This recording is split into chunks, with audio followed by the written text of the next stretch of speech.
Good day. I am Dr. Erwin Martinez, a professor in Pharmacy Department, San Pedro College, and also the visiting professor of Bournemouth University, United Kingdom. I would like to tackle about our topic 1B on the traditional and non-traditional market of drug products. Our learning objective for today is at the end of this topic, the students will be able to first identify the traditional and non-traditional markets for drug products. Number two, identify current trends on pharmaceutical marketplace. And lastly, on differentiate mass market medicines and specialist therapies. There are some definitions that you need to ponder. One would be all about pharmaceutical marketing. Pharmaceutical marketing actually refers to the marketing of drugs and medical devices by private and public organizations to doctors, clinicians, and of course, consumers. As we all know that marketing is a process of communicating the value of the product or the services to our customers. And marketing is a science of choosing target markets through market analysis and market segmentation, as well as to understand on the consumer's buying behavior and providing superior customer value. Mass marketing, as per defined, is the advertising or promotion of the product, goods, or services to a wide variety of audience with the expectations of appealing to as many as possible. So as we all know that pharmaceutical marketing refers to the digital and offline strategies that are used to attract new patients or customers and to increase the awareness around specific drugs or treatment plan. Pharmaceutical marketing can either be geared towards physician, which is the lion's share of the market, or towards selling directly to our customers or to our patient. So that is the definition then of pharmaceutical marketing. So let's try to move on to the differences between selling and, of course, marketing. When we are actually selling, there are certain limitations that we actually do. Number one, we only sell to the customer by hook or by crook the product that you have. And we usually apply what we call as push strategy, wherein we try to push our product for the sake of pushing it so that we have an income or a profit. Now, it is an execution concept. And of course, it is a volume oriented, meaning it is actually the sell towards by bulk or by many. The more that you sell, the more that is actually have more profit that you have. And of course, it is a short-term process. It only focuses on immediate sale to the person in front of you, and it does not include after-sale service. Customers don't have much to say in what they actually need. They just buy it, no, without any addressing on terms of their concerns. And it is actually a very traditional concept. Now, what is the difference then of selling and, of course, marketing? As we all know that it takes account what the customer needs and offering them the same. It may involve also what we call as push strategy, same as with selling. It is a planning concept. So meaning it has a strategy in terms of planning what you want to sell and afterward sell. No?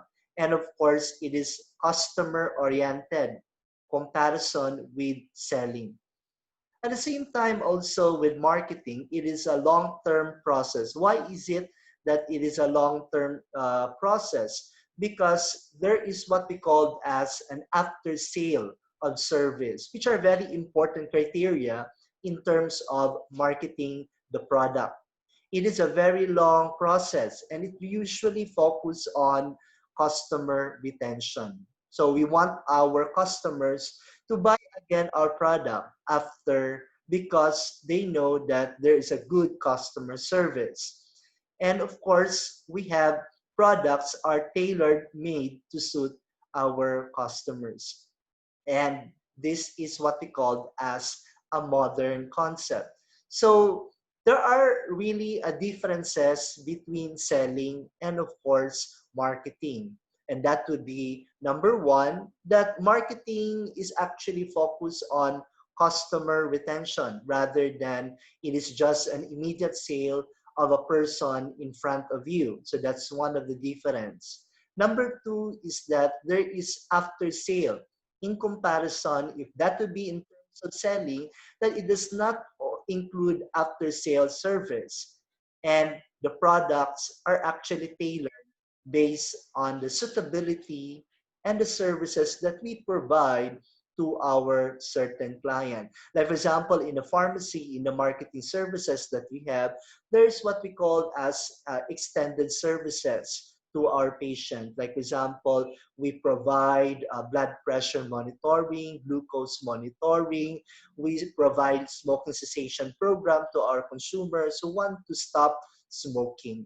So there are a lot of things that, aside from counseling, that we can give to our clients for the benefit of our consumers or our patients. So that's the main difference then in terms of selling and marketing. And usually in the pharmacy services, we usually do also marketing.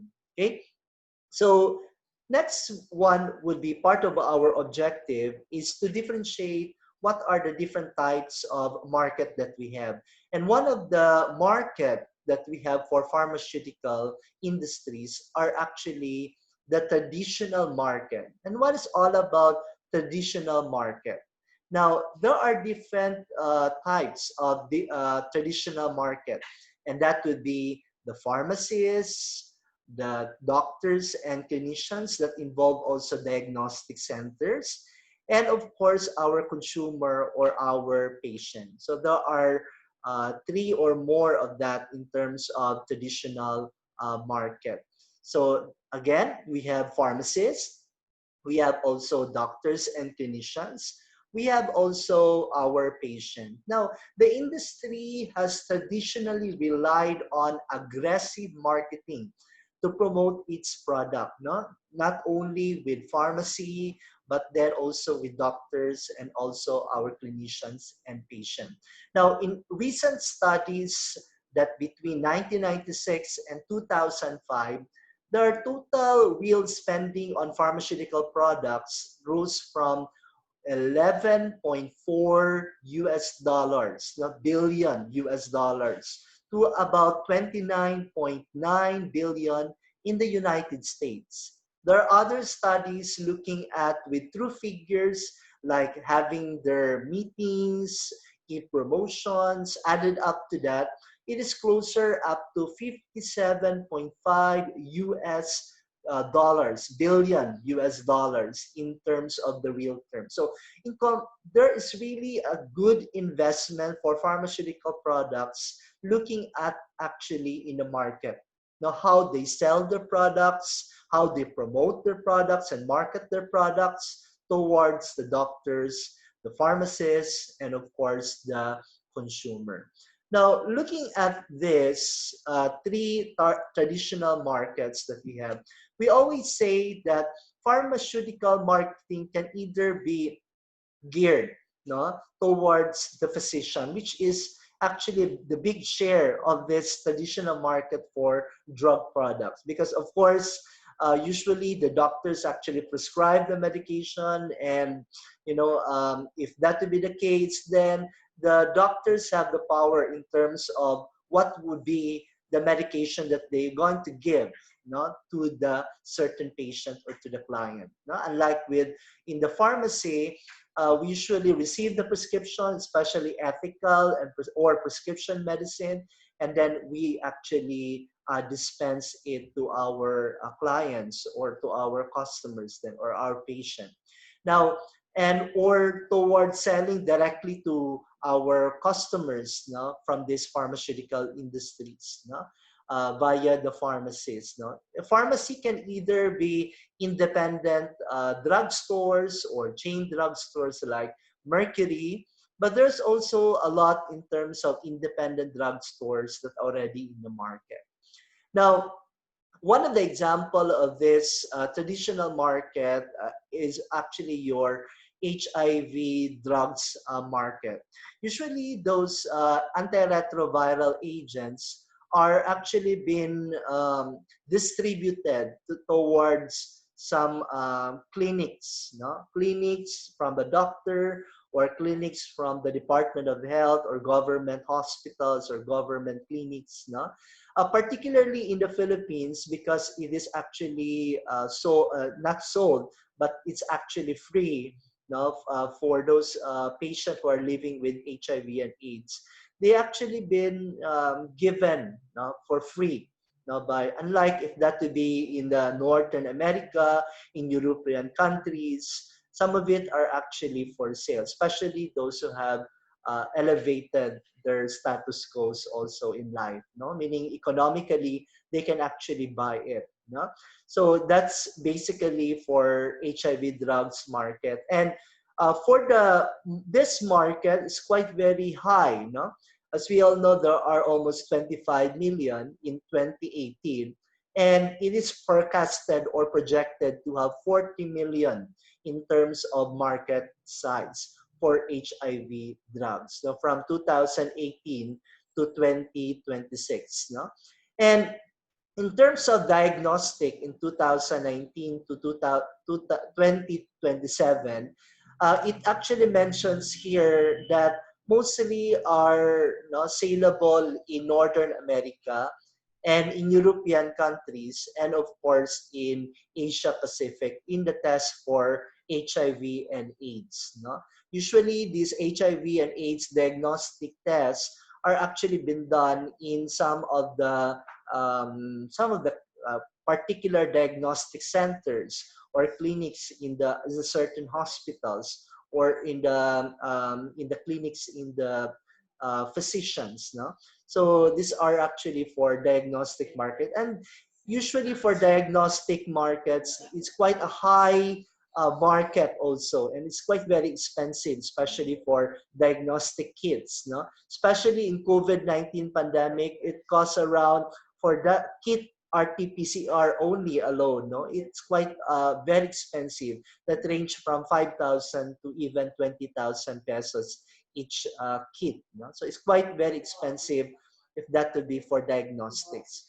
Now, as we all know that there are also antihypertensive drug market in 2019 to 2027.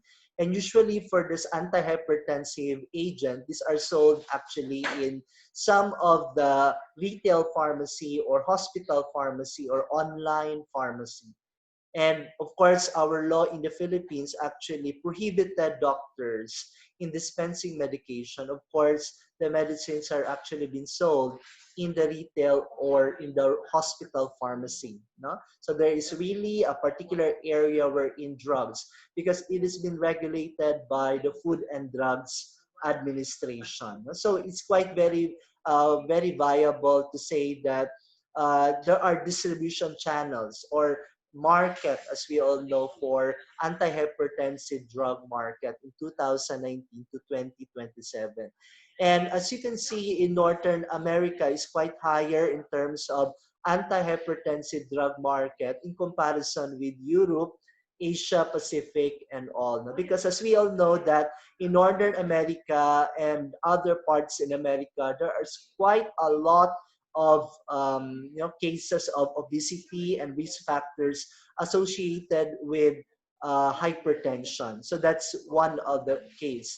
Now, looking at also with CAGR, you can say here that it is actually a compound annual growth rate. What is that compound annual growth rate?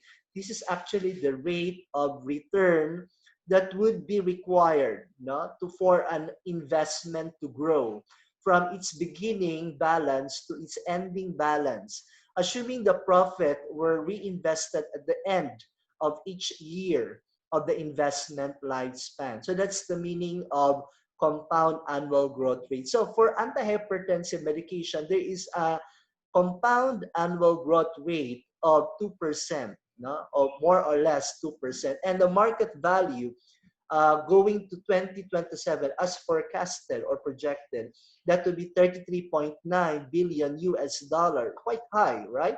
So if you want to develop a certain product, that would be antihypertensive because you want to get the chunk or portion of it in the market. No, so that would be for antihypertensive drug market that is projected from 2019 to 2027. Okay, so in this case, you can see that what is the differences between mass market medicine and specialist therapies. No, so specialist therapies are those which need to be specific on a particular target audience or a target patient or customers then, which is if you want to look at the differences between the mass market and the specialist therapies, then there is actually, as you can see here, that there's really a rare disease that we're looking at and a specific disease and subtype that we are looking at. Unlike with the mass market medicine, it's more on the common illness like hypertension, diabetes. Unlike with specialist therapies that to be specialized on a part like cancer, no? So it's really dependent on breast cancer, colon cancer, no? And specialized. It needs to have this, some of it needs to have some biological products in terms of specialist therapy. Now, for the specialist therapy, it also entails about very complex products, cancer, chemotherapeutic agents, and for mass market medicine, relatively a very simple product, and another thing for specialist therapies would be prescribed by a specialist, so meaning a cancer oncologist, that really have a specialization on a particular areas. Now, looking at also with specialist therapy, they are very high in terms of treatment per day. So it's sometimes the poor individual or poor patient maybe cannot afford in terms of treatment for this. And really specialized meaning is equivalent to a very costly medications because few people only actually go into this kind of treatment and medications, and usually derived by using infusion or injections, and it's quite difficult to manufacture. That's why it's quite very expensive, and it requires special distribution and storage facilities. Unlike if that to be for mass market, it's easy to transport. You don't need to have a very high facility for this or storage facility that needs for biological product or refrigeration or special distribution for it to carry from one transport to another, and oftenly delivered to an order because it really specialized. It needs to have a particular audience or patient or customer to be to have this. And as any pharmaceutical company that wants to sell a specialist therapist will therefore have to develop a comprehensive marketing and sales therapy strategy that is actually tailored to a distinctive characteristic of such products. It will have, among other things, to offer complementary diagnostic and support services that actually been given by certain medical representative to appoint a smaller, smarter sales force capable of engaging with powerful healthcare players, or payers and medical specialists for this, to build a very responsive direct distribution network and to invest also to a more effort in educating our patient. But it the succeeds in doing these things, it can expect an enjoyable, a longer period of exclusive and greater customer loyalty. Since biological are very rare and difficult to manufacture, and most of the patients are very reluctant to switch from one to another because they are more risk of experiencing health problems. So that's one of the case that usually the loyalty of our patient has actually been to that. And of course, it can also, as we have already noted, generate additional revenues from the support services it actually provides. So it has a lot of investment from the market, I mean, from the medical representative, from industry, but then the return on investment is quite very high now in comparison with the mass market medicine. No? But it's quite very specialized, as we all know. No? So there are also non-traditional market for drug products, and one of the example of this is actually online pharmacy, direct selling, especially for herbal supplements. We have also supermarket, malls, even gasoline stations are already moving towards over-the-counter medicine. For online pharmacy, actually, it's been regulated and it's part of our RA 10918 that, you know, it must be regulated, no? As we all know that there are a lot of controversies that are into with this online pharmacy, online selling, even in Shopee, even in Lazada and other online direct sellings that they have.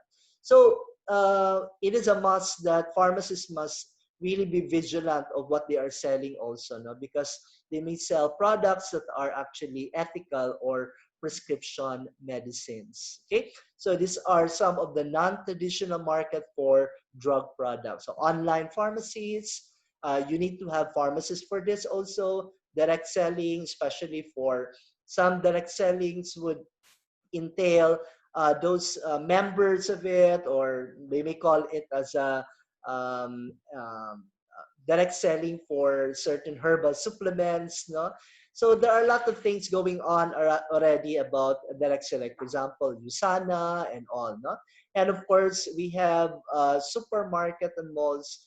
I've been to SM Mall last few weeks ago, and I saw that there are over-the-counter medications already in the supermarket. No, the question here is that as a pharmacist, then looking at over the counter, do they have actually side effects of medications? I think we need to ponder with this with regards to over the counter medication, because we are selling those no those antihistamines, no. If in case that they're going to drive and they take about antihistamine medication, who will actually tell them that this medication actually causes with drowsiness? You know? So I think the role of the pharmacist need to really, be vibrant, be very vigilant with this kind of things, especially in the market. Now, for e-pharmacy in market size 2015 to 2026 in US million, there's really an increasing trend. As you can see that from 2019, 2020, and going beyond to 2026. There's really a trending of 49 million US dollars going into a high in market for e-pharmacy. Why is it that people actually go on? Why is it that people are really not reluctant, or even though that it is an online pharmacy? Now, we all know that it is all about convenience. At the click of a second, it's there already. And the next day, you already have your medication. You already have at your doorstep, you already have your medication. So it's basically convenient for you, right? So that's really an increasing market for global e-pharmacy market size. It's really increasing. How about in terms of like cosmetic toiletries, over-the-counter medication? It's also increasing. As we all know, for cough, cold, and sore throat, it's already 5.1% in the market, in the world market. And of course, it already have 475 pounds, no, million pounds in terms of the total market value in 2015. That would be 2.55 billion in, in, um, in, in the pounds. So it's basically for vitamins and minerals, quite increasing. Even smoking cessation programs are also increasing. Medicated mouthwash, pain relief, which are quite higher, no, in terms of the share market, and gastrointestinal are quite high also in the share market. So for this, even though it is over-the-counter medications, basically we can see that it is fast moving.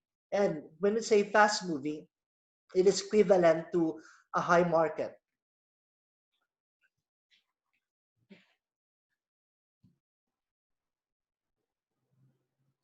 So that's all about over-the-counter medication. So it has a total market value on 2015 to 2.55 billion. So it's quite high. Now, other medications, we say multivitamins, pain relief, cough and cold are quite very high also. Now, moving on to the alternate retail of the fast track, we can see here that in terms of pharmaceutical product and personal care, like cosmetic products, toiletries, they have a very high, in terms of the sale market, share market. No, they may have 30% in terms of personal care. And some of this are due to direct selling, which are 20% of the market, which we can say that it is already almost 1 billion US dollars, right? It's quite very high. Now, moving on, beauty, cosmetic products, for home shopping and on TV also, it's quite very high for 30% of sales mix. No? So, what are the seven major trends reshaping pharmaceutical marketplace? Number one would be in terms of the burden, no? Burden of chronic diseases, which are quite soaring. So there are really a prevalence of chronic diseases like diabetes, hypertension, which is growing elsewhere, no? As greater longevity forces may outcome to lift the retirement age, and more people will still be working at the point at which these diseases will actually start. So it's quite very um, dreadful, as we all know, that in terms of the burden of chronic diseases is quite increasing because the risk factor also, like for example, the risk factors, as we all know in our first slides, that in terms of smoking, obesity for male and female, no, are quite also increasing. No? The social and, of course, the economic value of treatments for chronic disease will rise accordingly. No? So it will really increase in terms of the prices, no, as we go up, no, as we go along, as for how many years. No? Because, of course, the prices of commodities will also increase. The price of oil will also increase. So it's quite very it's quite very sad to say that as we go along. But how about the salary of our workers also are not increasing? So that's the major question there. No? And in terms of healthcare also may actually, I hope that it will also be more lesser, no? Lesser in terms of expensive for all of us. Now, as a treatment protocols replace individual prescribing, decision, pharmaceutical target audience is also becoming more consolidated and more powerful with profound implications for sales and marketing models. So it may really changes in terms of its marketing model as you go along with time. No? So maybe in 1985, it may not be the good model for 2020. No? And in these industries, will have to work much harder for its earnings and for its particular sale because there are a lot of competitions and we need to collaborate with healthcare payers, with doctors, with healthcare professionals and providers, no? And improve this what we call as patient compliance. So there's really a concern also by pharmaceutical industry with regards also to the compliance of medication. So there are a lot of companies that already providing services, no, extra services, as we all know, for the patient compliance of each for the medications for our patient. Now, there's also a growing number of health payers or healthcare payers that are measuring the pharmacoeconomic performance, and that would be pay for performance that are increasing, no? In different medications, and widespread adaptations of electronic medical records will give them the outcome data that they need to determine the best medical practice and discontinue products that are more expensive or less effective than comparable therapies and pay for treatments based on outcomes that they deliver. So it becomes an outcome based in terms of treatment for our certain patient. Now, there is a growing number, no, of developing countries that have a very different clinical and economic characteristics that healthcare system and attitudes towards the protection of intellectual property. So, as we all know that there is really a widespread of adaptation of this kind of electronic records, this intellectual property towards the protection of intellectual property, and any company that wants to serve this market successfully and therefore have to devise strategies, no, that are tailored to the individual needs. So it's really personalized care, personalized medicine, because every individual may have different kinds of complaints, different kinds of needs and wants that pharmaceutical in the medicines need to be considered also. No?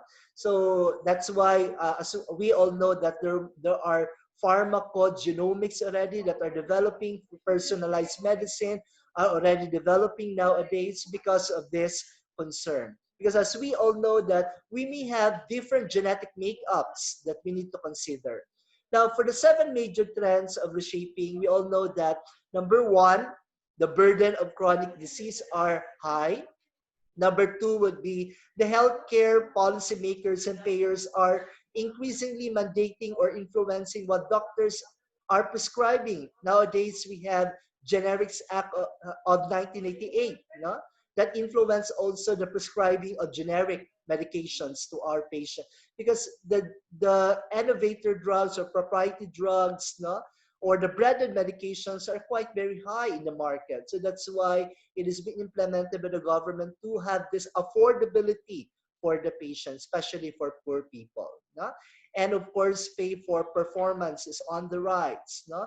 Some of that maybe have an insurance system. No? Some of the patient may not have. But most of us, actually 98%, have this Philippine health insurance that are covered by the government or the PhilHealth. No? So it must be indicated that it is actually based on the formulary or based on the requirements set by the Philippine Health Insurance. Now, the boundaries between different forms of healthcare are blurring. So meaning it really reshape us that these are already borderless. And mostly just the landscape of our practice, the landscape of competitions between healthcare systems in the countries, between pharmaceutical industries. So there are really boundaries. No, these are already breaking the boundaries between different forms of healthcare. No? So when uh, poor people and rich people, there may be inequalities, but I think that is being solved by universal health care. It's already blurring this inequalities between rich and of course the poor.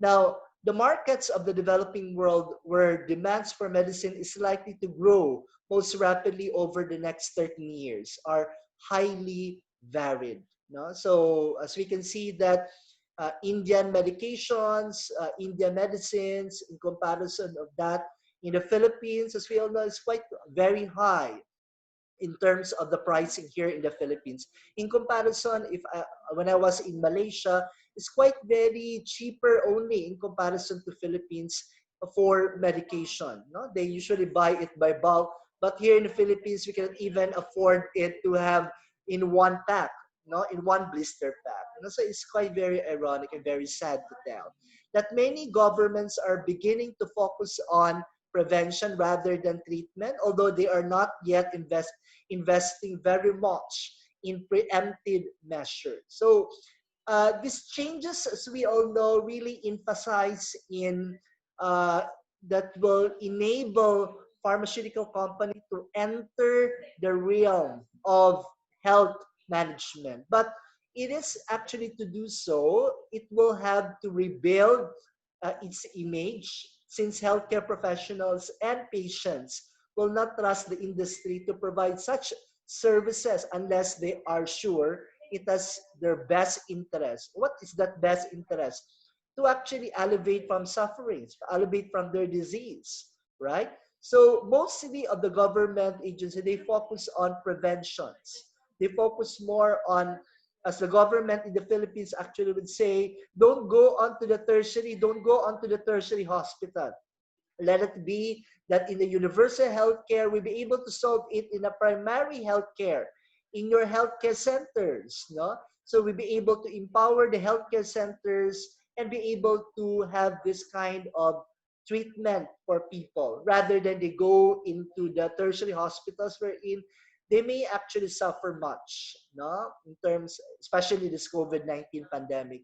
And the regulators are becoming more risk averse, no? Because of a lot of side effects associated with different medications, because of pharmacovigilance that detect this kind of side effects and untoward effects to the public. Of course, the public are more really vigilant, and even the healthcare providers are already vigilant in this case. And the leading national and international agencies have become much more cautious, no, about approving truly innovative medicines and in waking up of problems with medicines like what had happened in Vioxx. Vioxx has actually been manufactured by a company, Merck and Co. And this Vioxx is actually a pain medication for arthritis, for acute pain and migraine headache. It was pulled out in the market in 2004 after the study was linked the drug to the increased risk of heart attacks and, of course, with stroke. So, with this, the regulators are actually in doubt if these medications are really safe and effective to the public or not. No? So, really, a lot of clinical trials, and post-marketing surveillance to be done for this. As we all know that in the drug development, it may have 12 years and above, no? To look at all the processes in terms of drug development. Now, that would be for the 7 major trends reshaping pharmaceutical marketing. So let's have a critical thinking box. So how do the government policy influence pharmaceutical industry? And why do online pharmacy need to be regulated? And what is your projection of the market during the new normal? So we're going to answer that one in our class. So this will be my take-home message for all of us, that traditional markets for drug products are pharmacists, drug doctors, clinicians, even diagnostic centers, and of course, patients. We have non-traditional market for drug products are online pharmacy, direct selling for herbal supplements. Okay, we have example like USANA and others, no? And supermarkets, that are selling, like gasoline station are also selling also over-the-counter medications. And there are also socio-economic trends that was mentioned a while ago that reshape of the pharmaceutical marketplace, and we have 7 of that of this kind of trends that reshape our pharmaceutical marketplace, the changing the paradigm of the market. And lastly, the mass market medicines and specialist therapies that are requires different marketing and sales models. So that would be my references. And of course, thank you very much to all of you. And of course, we're going to have our next topic on topic 1C for the qualitative and quantitative sizes of the market, the size and composition of the market. Thank you very much. Once again, I'm Dr. Erwin Martinez Palier, the professor of San Pedro College and the visiting professor of Bournemouth University, United Kingdom. Thank you very much to all of you.